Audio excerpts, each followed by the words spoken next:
আসসালামু আলাইকুম, সবাই কেমন আছেন? এই শীতকালে খেজুরের রস কে কে খেয়েছো?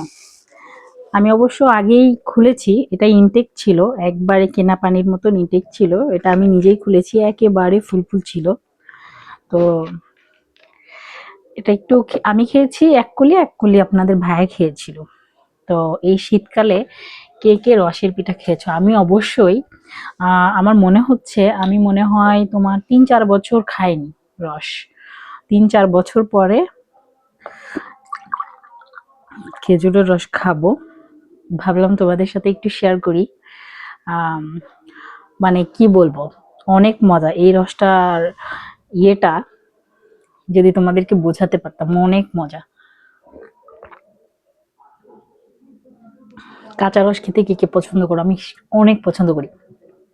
আমার নানির তো খেজুরের বাগান আছে। তো ছোটবেলায় অনেক খেজুর রস খাইছি, তারপর খেজুরও খাইছি। খেজুরের বাগান মানে তো বুঝোই। এখন হয়তো খাওয়া হয় না, নানিদের ওইখানে যাওয়া হয় না, খাওয়াও হয় না।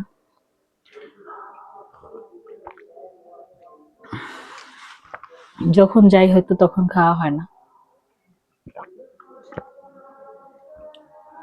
৩-৪ বছর পর হবে। এই রস আমি পাগলের মতো খুঁজি, তোমাদের ভাইয়া জানার সাথে সাথে আমার জন্য এটা নিয়ে চলে আসছে। তো তোমাদের সাথে শেয়ার করলাম। এই শীতকালে কে কে খেজুরের রস খেয়েছো অবশ্যই কমেন্টের মাধ্যমে জানাবে। সবাই ভালো থাকবে, সুস্থ থাকবে। আল্লাহ হাফিজ।